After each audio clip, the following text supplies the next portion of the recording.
aku ada beberapa pertanyaan nih. Kalau pertama itu, emang bener ya siapa aja bisa kena masalah kesehatan mental? Betul banget, ketika kita sebagai individu tuh kita nggak memahami apa yang kita rasakan, emosi kita, kecenderungannya untuk kita menghadapi situasi kesehatan mental yang menurun, itu jadi besar banget dan itu bisa beragam usia yang menghadapi. Wah, ternyata. Dan ada lagi yang kedua nih, Bu. Gagal diet tuh bikin mental terganggu juga ya? Ya, kembali ke dietnya ini, ternyata tujuannya apa dulu nih? Kalau ternyata tujuan dietnya itu tidak tepat, yang mana nggak sesuai dengan ranah kesehatan, akhirnya bisa mengarah kepada gangguan pada kesehatan mental seseorang. Oh iya nih, ini aku dengar-dengar dari orang-orang, banyak orang katanya baper itu tandanya mentalnya lemah ya? Nggak, itu namanya mitos, salah alias. Tapi pada dasarnya nih, mostly orang-orang dikatakan dengan baper itu biasanya malah masuk ke dalam ranah yang namanya highly sensitive person. Kondisi highly sensitive person ini sebenarnya lebih ke arah dia tuh sangat peka, tinggi sekali kepekaannya, lebih sensitif. Jadi sebenarnya tidak ada masalah dengan itu, tapi lebih ke arah bagaimana ya kita bisa maintain diri kita sendiri. Nah, ada lagi nih, beneran orang dengan skizofrenia memiliki kepribadian ganda, bener nggak sih? Aduh, salah tuh, karena skizofrenia dan kepribadian ganda tuh beda banget. Itu dua gangguan yang berbeda. Pada dasarnya skizofrenia sendiri itu adalah gangguan kemampuan berpikir. Ada penurunan nih dan akhirnya nanti related dengan sistematika dia mampu bersosialisasi atau ternyata tidak. Jadi beda ya. Nah, ini nih yang banyak orang tanya nih. Katanya psikolog itu bisa baca pikiran. Bener gak sih? Selalu ya pertanyaan ini muncul lagi dan lagi. Nyatanya tidak.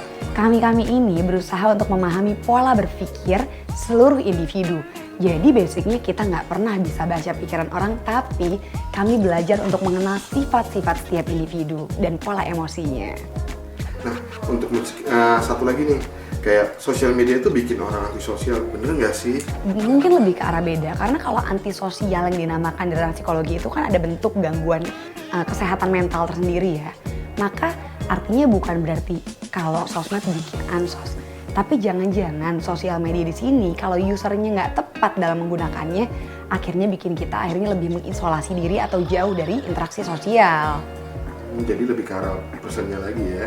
Yap, betul banget tuh. Nah, ini yang banyak orang tanya juga nih, sidik jari bisa memprediksi kepribadian orang, bener nggak tuh?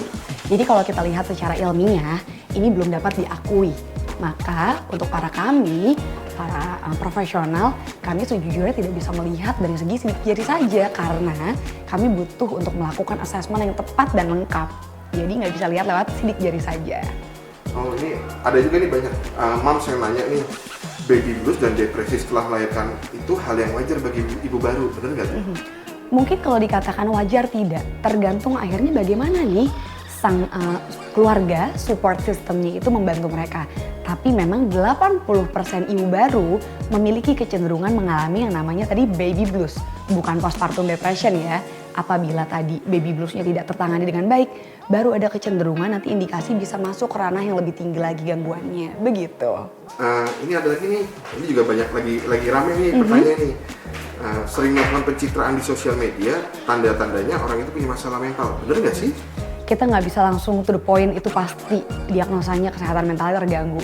Tapi ada kecenderungan atau tendensi terjadi ada beberapa situasi di mana orang ini butuh untuk diterima, butuh approval dari orang lain. Nah, indikasi inilah yang biasanya kita review untuk melihat jangan-jangan ada sesuatu nih di balik sikapnya. Jadi cenderung ke ada masalah. Cenderung ya, kita lihat dulu ada apa di balik itu. Wow, banyak informasinya nih. Nah, yang terakhir nih, ini cukup banyak ditanya orang juga nih. Kalau jadi orang tua yang overprotective itu boleh nggak sih? Duh, sebisa mungkin untuk menumbuhkan yang namanya security atau secure attachment, alangkah bijaknya kalau kita justru bisa menjadi orang tua yang mampu menekankan yang namanya komunikasi dua arah. Kalau yang namanya over itu kan selalu berlebihan ya, dan pasti nggak enak.